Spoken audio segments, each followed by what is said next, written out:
The night was bitter, moonless, as if the stars themselves had retreated from the cold. Deep within the earth, in a vast, shadowed chamber hewn from weathered stone, the order of the Chroniclers convened. Fading inscriptions in languages long extinct adorned the walls, a testament to forgotten empires and fallen gods. At the chamber's heart, resting upon a stone altar, was the sacred book, massive, leather-bound, its pages glowing faintly as if alive with captured starlight. Hooded figures stood motionless in a reverent circle, their faces obscured, their silence absolute. The air was thick with the scent of dust, ancient parchment, and something older than words. Then, through the arched doorway, a figure entered, breaking the stillness. He moved with a slow, deliberate grace, a pilgrim, at the end of a long and lonely road. In his hands, he carried an ancient bronze lantern that held a single, precious ember, the eternal flame. He was the flame keeper, the silent guardian. As he walked, the flame cast dancing shadows that seemed to breathe and shift across the stone walls. Though his face remained hidden beneath his hood, the flickering light revealed fleeting glimpses, weathered skin marked by time, eyes heavy with the burden of centuries, and the unmistakable bearing of someone who has carried an impossible duty for far too long.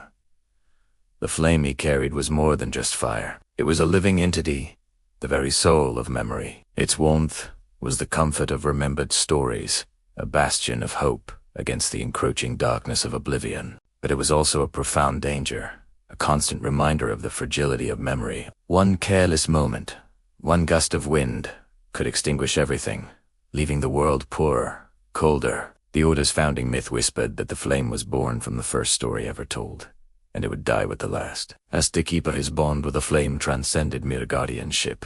He did not just protect it, he felt through it. When a story faded in the world above, lost to time or indifference, the flame would dim and tremble, a physical ache that resonated deep within his chest. When a new tale was born, a new myth forged in the hearts of mortals, the flame would leap and brighten, filling him with a bittersweet joy for a life he could never know. The fire was a mirror to his soul. It flickered wildly when he felt fear, burned low during moments of doubt, and blazed with fierce intensity when hope, against all odds, was rekindled. Tonight, the silence in the chamber was so complete that the soft crackle of the flame sounded like whispered secrets. Sparks drifted upward from the lantern, ethereal and fleeting, like departing spirits. Each one, he knew, carried a fragment of a forgotten name, a lost hero, a whispered promise. He felt the cold of the stone floor through the soles of his worn boots,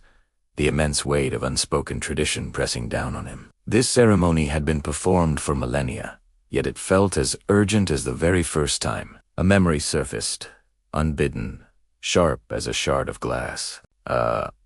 Failure, a story he had been unable to save, a legend of a city built on the back of a sleeping giant. He had watched as the flame faltered, its light turning to ash in his hands as the last person who remembered the tale drew their final breath. The cold that had filled him then had never truly left. It was a constant companion, a reminder of what was at stake. This was not just his duty, it was his love, his penance, his entire existence. To become the keeper, he had sacrificed everything. A name, a face, a life of his own. He was a vessel, a ghost haunting the halls of history. He reached the center of the circle, standing before the glowing book. The other chroniclers remained as still as statues, their hooded heads bowed. Slowly, with the practiced reverence of a priest, he began to raise the lantern. He held it aloft, preparing to offer its light to the sacred book, to fuel the recording of another dying tale. But tonight was different. As he raised the lantern, the eternal flame responded with an intensity he had never witnessed. It did not simply glow. It erupted in a silent, brilliant nova. The light was so pure, so absolute, that it scoured the chamber, forcing the shadows to flee into the farthest corners. The ancient inscriptions on the walls blazed with renewed life, their forgotten words suddenly clear and sharp. Around him, the chroniclers stirred. A collective, silent gasp rippled through the circle. They leaned forward, their hidden faces turned toward the impossible light. This was not the familiar, gentle pulse of a memory being preserved. This was something else entirely. The flame was not reacting.